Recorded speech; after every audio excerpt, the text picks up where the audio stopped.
it's definitely nerve-wracking, and there's only so much you can learn about what to do in this post from other sources, and there's a lot more to actually learn on the job, but I am definitely looking forward to it, and I think it's going to be very exciting.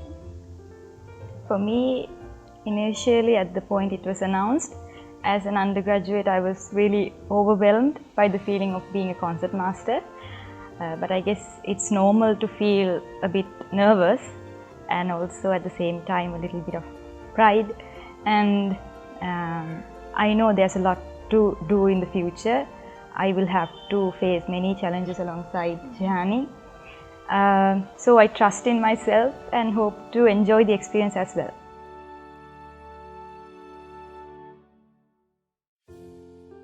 From the time I can remember, there was music all around my house. Sometimes there were Sinhala songs playing in the background and sometimes Indian instrumental music. And occasionally when they were free, my parents would practice together sitting, and they were my main inspiration. So I guess I was naturally a music lover because of them. For me, my musical journey started when my mom entered me for piano lessons with my first piano teacher, Mrs. Rayanti Kumarasinghe. And actually, apparently, according to my mother, I had hated it and wanted to stop and not go back to the class again because I hated practicing and learning it. But she didn't let me give up, and ultimately I ended up choosing music as my career.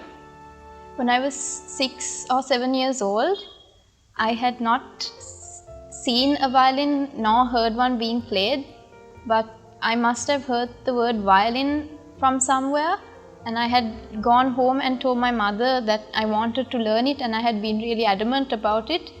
And soon after, my grand uncle bought me my first quarter-size violin as a gift, and I enrolled for violin lessons with Maestro Ananda Dabare. For me, it was when my parents went to India to study for masters. The first person to place a violin upon my hands was Professor V. Balaji, an Indian violinist. So that was like that for me. But when we came back to Sri Lanka, my mother was insisting that I should pursue Western music. So she took me to Mrs. Tushani Jayawardena for the first time to study violin. That's how I picked up the violin.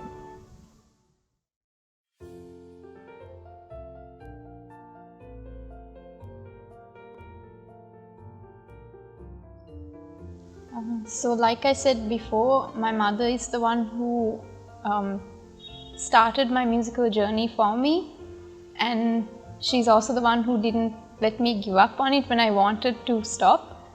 And then also my father was a great help in like sending me for lessons, helping me to do all my exams, buying instruments and then upgrading those instruments. All of that, taking me up and down for rehearsals, late night rehearsals, lessons, all of those things, and also sending me abroad once in a while for master classes and such.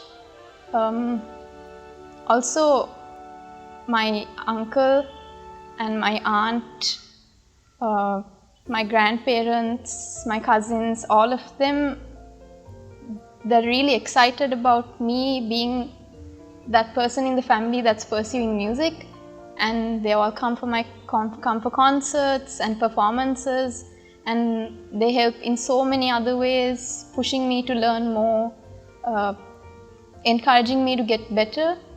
And also I have to mention my late grandfather. When he used to go abroad so he was suffering from cancer, and when he used to go abroad for radiation therapy, he always came back with a gift of like a CD recording of some legendary violinist, or music books, piano books, exam books, originals. And also, like I mentioned before, my grand uncle who bought me my first violin. So they have all been a huge support in me reaching the place I am in today.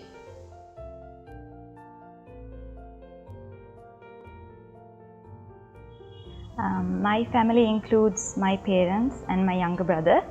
My mother is a violinist and my father a tablaist, both in the discipline of North Indian music.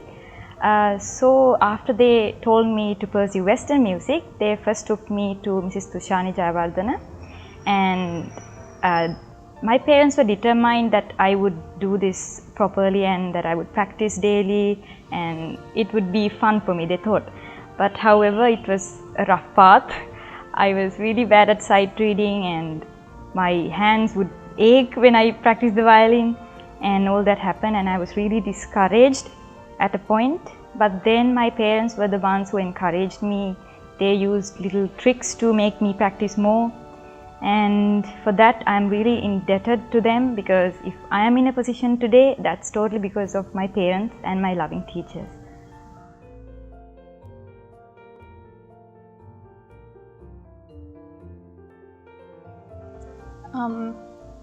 Actually, so when I was about 4 or 5, my mother started taking me to see orchestral performances, and the one person who caught my eye in all of those concerts was my teacher, Maestro Ananda Dabare. From the time I was very small, I've seen him performing as a soloist, as concertmaster of an orchestra, and as a conductor, and that really inspired me to follow in that path as well and become a part of an ensemble, a part of an orchestra, work with other musicians. And this is probably the part I enjoy the most, more than playing on my own. I really love being part of an orchestra, and Maestro is the one who inspired me. And it also means a lot to me that he was the founding concertmaster of the GMSC, and the fact that Sanduni and I now get to sit in that same chair, it's an honor. So I think I can speak for both of us when I say that it's a great honor and a rare opportunity to study under the maestro. And it was in 2017 that I started lessons with the maestro, and he was the one who actually corrected my bow hand, which was apparently incorrect up to that point. So it was also he who taught me to give an excuse for not practicing is an insult to yourself. So apart from just learning music, I learned a lot from him, and he was the one who introduced me to an orchestra as well.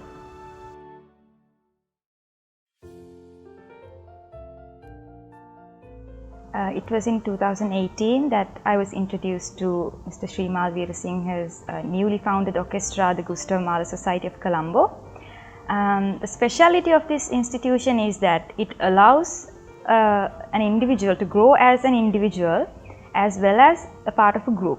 It does not only focus on a single person, it considers a collective group.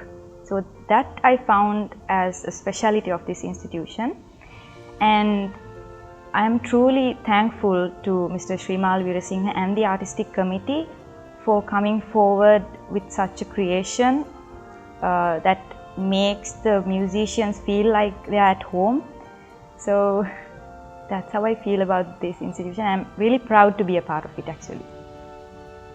I too was a part of this orchestra from the time it was founded. It's really special to me that I have been able to grow along with the orchestra right from the start of it, just like she has. And I find it amazing how much on my own as a violinist, apart from just being able to work with others, my technical ability on the violin has improved, especially because of what kind of repertoire we play in this orchestra. It definitely increases in difficulty with each concert, but that's a good thing, I think. Well, I've found it as a good thing because it stops us from being stuck in one place in our own journey as a musician. The repertoire we perform definitely pushes each and every one of us technically. It requires a lot of discipline, but I have been able to expand on my knowledge of the instrument and of the orchestra, thanks to being a part of the Gustav Mahler Orchestra, and that's really special to me.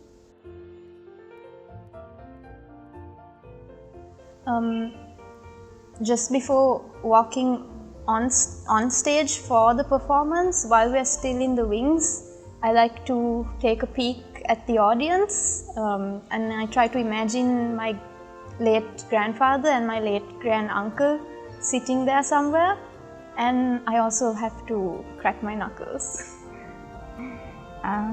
For me, I would just imagine my parents in my head and usually say a small prayer before going on stage.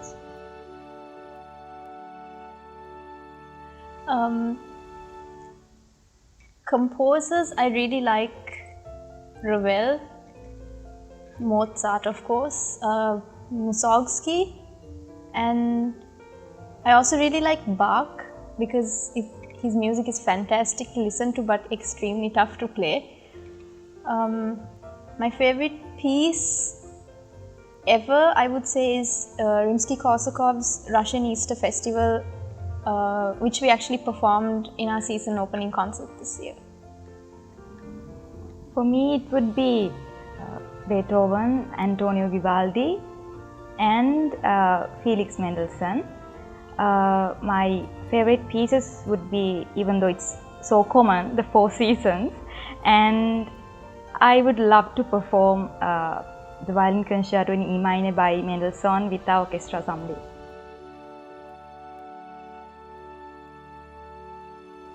You go first. I really do like to watch crime documentaries. I think that's the only thing I love doing in my leisure time. Mine's a bit more boring. I listen to movie soundtracks and then I just take my laptop and I arrange it for orchestra. I listen to it and arrange it, and then I stuff it away in a pen drive somewhere and never pick it up again.